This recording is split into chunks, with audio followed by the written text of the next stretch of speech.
Hello and welcome to my Deathwatch Army Showcase. As you can see, this is my Deathwatch army, which totals around just over 4,000 points, about 4,042 as I calculated this morning with all the war gear.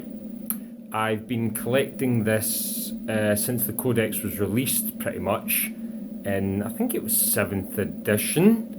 And they're a really fun army, and they've been a lot of fun to paint.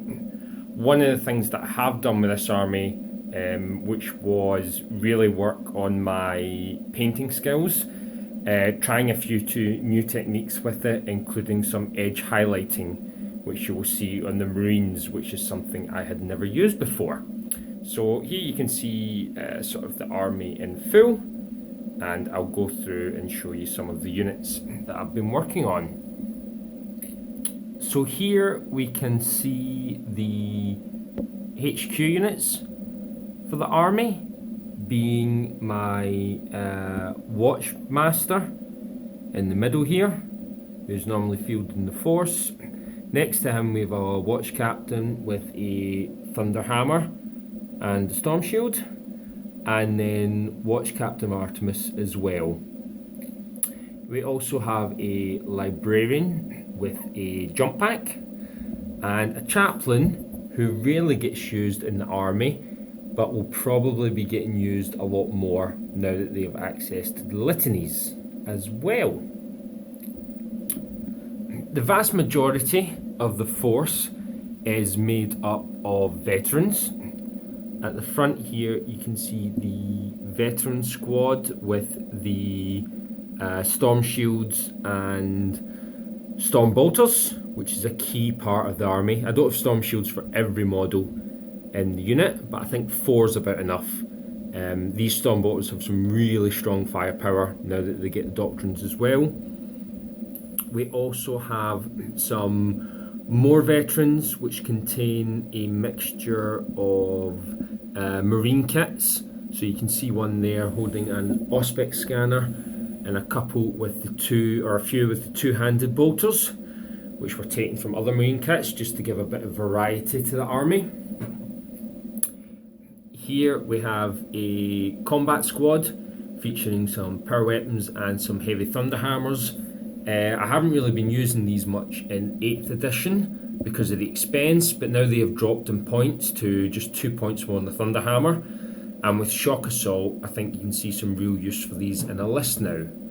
In front of them, we have some Melter Gun veterans to give me some anti-tank firepower. We have some Stalker Bolter veterans here, and then some shotgun armed veterans, which I think look really nice with the Deathwatch shotguns, including one that has been modelled to have a storm shield. At the back we have some of the heavier firepower elements, 4 veterans with 4 missile launchers, some frag cannons, some Infernus heavy bolters, and some heavy flamers. The frag cannons, which have fallen out of favour in more recent times because they can't fire from reserve anymore, or at least they can't fire the frag shell, which is one of the more powerful auto-hitting ones. There are some use for these in the army, but you don't really see them as much these days, when they were pretty much all 5 were pretty much an auto-include in the army before. To go with the veterans, we have some Terminators here, showing a Cyclone missile launcher, an assault cannon, and a heavy flamer. These tend to form up in kill teams rather than being deployed on their own. One, with all the weapon options I have, the squad is simply too expensive to field, and it doesn't really give a good removal, but for ignoring morale in large kill teams, it is very useful. Then we have some Vanguard veterans in the back, a few with dual lightning claws, storm shield, hand flame, a power sword, and then just some cheap chainsword and bolt pistol ones. I did have a couple of heavy thunder hammer armed Vanguard veterans, but again, just the expense and the low number of attacks they used to have, it wasn't worthwhile. So most of their jump packs were repurposed for the characters, and I don't really plan to add any more. Then we have some of my favourite units to paint up. The biker squads at the back here. I think the edge highlighting goes really nicely with the sort of straight lines of the vehicles and the bikes. So I have about 13 bikers armed with a variety of power weapons and storm shields. I think Deathwatch bikers are pretty good. Bikers aren't amazing in 8th edition, but I do like, certainly for the Maelstrom games, the mobility and firepower that these guys can provide. So I do like to take a couple of small 3-man squads with storm shields and stormbolters and sergeant. They can put out a lot of firepower on the move, and with bolter discipline they can have some decent firepower at long range. The newest additions to the army have been the Primaris squads. So here, one of the first Primaris units added was my intercessors. We have a unit of 10 at the front here. And more recent additions you'll have seen if you follow the blog are a unit of Hellblasters, a unit of converted Reavers to hold bolt carbines, a unit of aggressors, and some inceptors. When I can actually start playing again, my plan is to run a couple of kill teams. I do have another 5 intercessors to paint up. My plan is to run some kill teams with the aggressors and the inceptors in them.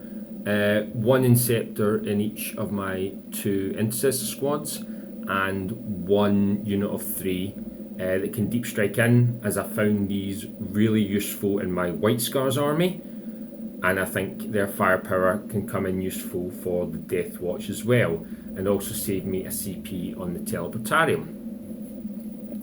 At the back we have my vehicles. We have the Corvus Blackstar, which is an absolutely gorgeous model. I love it, and I spent a long time painting it up, following a nice tutorial online.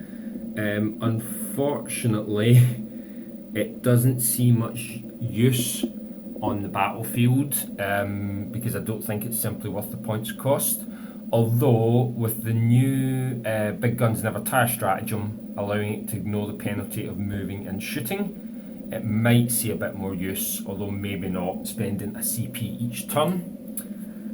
I also have a Razorback with a twin-link las cannon to provide some anti-tank firepower, and a couple of rhinos, one here, and a couple of drop pods, which used to be pretty much essential for the army, or a really good addition, but now you don't really see drop pods that much anymore. They are still used for coming down on turn 1, but I still don't think you see them that much in the game anyway. And finally, another new addition to the army, the Redemptor Dreadnought. Much like the Reavers, this was co-opted from my Dark Angels army. So I actually stripped the paint job on the Dark Angels and added it to the Deathwatch to provide some firepower for the army, because it wasn't really doing much in the Dark Angels. There's my other Rhino and my other drop pod, as you can see.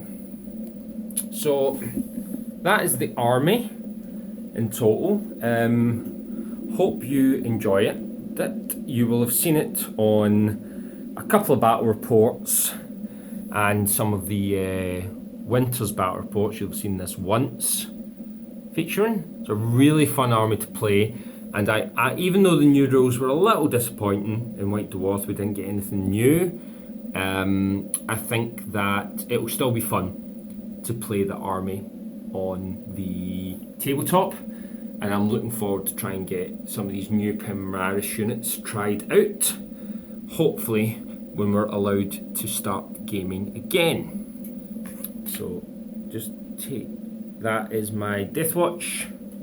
A really fun time playing with them. Took them to a few tournaments, did okay, not did amazing with them, because they're great against some armies but poor against others.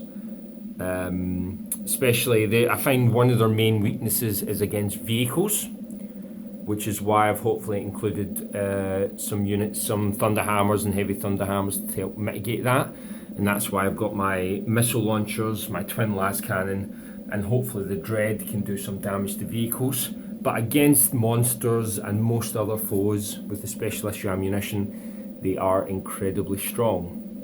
So that is the Deathwatch. I really pushed my painting skills in these, trying out some new techniques, following online tutorials for some of the characters, as you'll see here, and doing the edge highlighting as well. As you can see, making an effort with some of these characters, the Watchmaster and Watch Captain Artemis in particular, really going to town with these cloaks and with the armour, as you can see. And that's the Deathwatch. Hopefully you'll be able to see a few more battle reports once we get out of lockdown and get up and running.